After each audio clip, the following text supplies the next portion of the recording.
सुप्रभात बच्चों। हम अपनी कामचोर कहानी कर रहे थे जिसमें हमने पृष्ठ 55 कर रहे थे, जो हमने यहाँ तक कर लिया था। आगे हम करेंगे।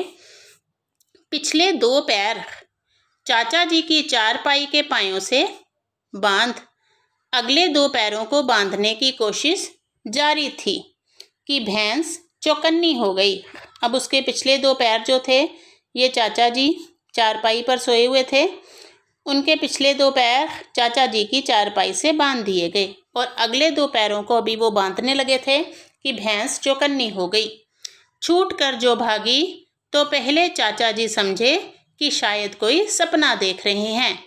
फिर जब चारपाई पानी के ड्रम से टकराई और पानी उछल कर गिरा तो समझे कि आंधी तूफान में फंसे हैं, साथ में भूचाल भी आया हुआ है। फिर जल्दी उन्हें असली बात का पता चल गया और वह पलंग की दोनों पट्टियां पकड़े बच्चों को छोड़ देने वालों को बुरा भला सुनाने लगे। चाचा जी बेचारे आराम से सोए हुए थे। भैंस जब चौकन्नी हो गई तो चाचा जी को चारपाई समेत जो है वो आगे भागने लगी। तो चाचा जी पहले तो सोचने लगे कि शायद वह सपना देख रहे हैं। फिर जब पानी के ड्रम से टकराई उनकी चारपाई तो उन्होंने सोचा कि शायद आंधी तूफान में फंस गए हैं और साथ में भूचाल भी आ रहा है। लेकिन जब जल्दी ही उनकी नींद खुली तो उन्होंने देखा बच्चों को भी भागते हुए, तो उन्हें सारा मामला समझ आ गया। तो उन्होंने बच्चों को छोड़ देने वालों को बुरा भला कहने लगे। यहाँ बड़ा मज़ा आ रहा था। भैंस भागी जा रही थी और पीछे पीछे चारपाई और उस पर बैठे हुए थे चाचा जी। ओहो, एक भूल ही हो गई, यानी बछड़ा तो खोला ही नहीं, इसलिए तत्काल बछड़ा भी खोल दिया गया। तीर निशाने पर बैठा और बछड़े की ममता में व्याकुलमन बेचैन होकर भैंस ने अपने खुरों को ब्रेक लगा दिए। बछड़ा तत्काल जुट गया, दुहने वाले गिलास कटोरे लेकर लपके, क्योंकि बाल्टी तो छपाक से गोबर में जा गिरी थी। बछड़ा फिर बागी हो गया। कुछ दूध जमीन पर और कपड़ों पर गिरा, दो चार धारें गिलास कटोरों पर भी पड़ गई, बाकी बछड़ा पी गया। ये सब कुछ मिनट के 3/4 में ही हो गया।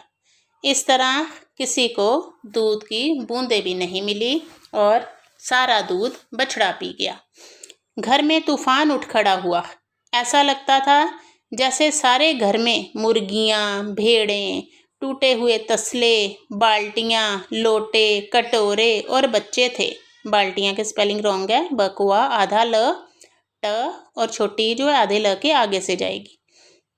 और बच्चे थे, बच्चे बाहर किए गए, मुर्गियां बाग में हंकाई गई, मातम सा मनाती तरकारी वाली के आंसू पहुँचे गए और अम्मा आगरा जाने के लिए सामान बांधने लगी।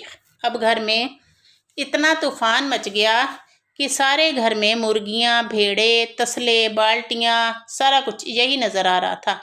अब घर की हालत सुधारने के लिए पहले बच्चों को बाहर किया गया, मुर्गियों को उनके दड़बे में भेजा गया। जो तरकारी वाली थी वो मातम मना रही थी, दुख मना रही थी, क्योंकि उसकी सारी सब्जियां भेड़ें खा गई थी, उसको मनाया गया। और अम्मा जो थी वह अपना सामान पैक करके अपने मायके आगरा जाने लगी थी। या तो बच्चा राज कायम कर लो या मुझे ही रख लो, नहीं तो मैं चली मायके, अम्मा ने चुनौती दे दी। अब अम्मा ने कहा कि या तो इस घर में बच्चा राज कायम कर लो, नहीं तो मैं अपने मायके जा रही हूँ। और अब्बा ने सबको कतार में खड़ा करके, कतार मतलब लाइन में खड़ा करके, पूरी बटालियन का कोर्ट मार्शल कर दिया। अगर किसी बच्चे ने घर की किसी चीज़ को हाथ लगाया तो बस रात का खाना बंद हो जाएगा। ये लीजिए, इन्हें किसी करवट शांति नहीं। हम लोगों ने भी निश्चय कर लिया कि अब चाहे कुछ भी हो जाए, हिलकर पानी भी नहीं पिएंगे। तो कहानी की शुरुआत भी इसी से हुई थी कि ये मोटे मोटे किस काम के हैं जो हिलकर पानी भी नहीं पीते। और कहानी के अंत में जब बच्चों ने घर का इतना बुरा हाल कर दिया तो अब्बा अंत में कहते हैं कि किसी ने घर की किसी चीज़ को अगर हाथ लगाया तो उन्हें हाथ घर रात का खाना नहीं मिलेगा।